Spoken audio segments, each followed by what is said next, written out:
Today we're going to be reviewing the RetroFighters Defender. It's a PS2 wireless controller. Comes with a PS2 dongle as well as a USB dongle, and we're going to be comparing it up against the Sony PS2 DualShock controller, or the DualShock 2 I believe. So we're going to be going over the price, the build quality, pros, cons, and finally just the overall recommendation on whether or not to pick this up if you're in the market for one. So first off, the price on this controller is about $45 before tax. Now there are two versions of the controller. I have the PS2 specific one. There is a PS3 specific one that has 6-axis compatibility. This one will work on a PS3. You have a USB dongle here. But it won't work with games that require 6-axis compatibility. It'll work on PC, PS3, PS2, PS1, as well as the Nintendo Switch. I personally have not used it on a PS1 or a Nintendo Switch since I don't have those consoles. I've only used it on the PS2. I haven't even tried it on the PC side. There's a lot to like with this controller. I've had it for a bit over a year now. Some of the pros, obviously the biggest pro is that it's wireless. So for me, it makes the PlayStation 2 feel a lot more modern. I'm much more likely to play PS2 games with having this controller. There's nothing wrong with the stock DualShock, but ever since buying this one, I haven't touched the DualShock. Buttons on here are very clicky. They are technically pressure sensitive like the original PS2. Most of the games I played, even like the GTA games that technically support the pressure sensitivity with driving, it didn't really make that big of a deal for me, but I heard with Gran Turismo 4, it's very much necessary to have that pressure sensitivity.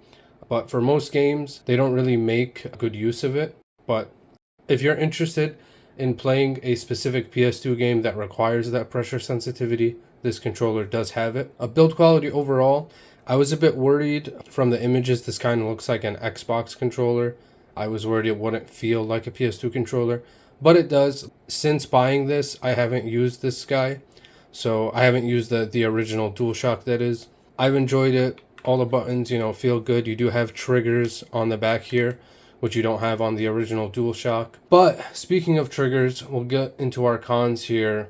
These are very sensitive, both L2 and R2. When I was playing GTA, I would accidentally press these, specifically when I was driving, I guess just because of the way I hold the controller. My fingers here rest kind of on these guys, and if you just very gently touch it, that's enough to activate it. It's not a big con, especially if you're buying this to play casually for the most part. You get used to it. It's not bad at all. Second con is with the L1 and R1 buttons. They don't have the same sensitivity that the triggers do. However, I had a few instances where I'll be pressing this down and the controller will register a depress and repress. So I was playing a game, I was playing Shinobi, where you lock on with the R1 button, and I would hold R1 and it would lock on, and then while I'm like trying to hit the enemy, it'll lock on to another enemy, even though I felt that I was just holding it down the whole time. I did look online. It seems like you have to press it right in the middle and kind of keep it there. For a casual gamer, it's really not that big of a deal, but it is something that I have to mention as a con. But other than that, I really haven't had any issues with it. I've really enjoyed it. Like I said, it makes my PS2 feel a lot more modern. I'm much more likely to boot up my PS2, especially because the PS2 loads up really quick. You can get into a game, you don't have to install games. It's a really nice kind of quality of life enhancement. In terms of overall recommendation, if you're in the market for a PS2 controller, I would definitely consider this. Another alternative option you have that I've seen is it's just a PS2 dongle, and you can connect controllers via Bluetooth. So you can hook up like a PS4 controller or an Xbox controller. I personally wanted a dedicated PS2 controller, which is why I went with this. So that's pretty much it. Like I said, if you're in the market for this controller, if you've looked it up online and you're kind of on the fence about it, I've had no regrets since buying it. Like I mentioned, you have those sensitivity issues, but it's not a deal breaker by any means.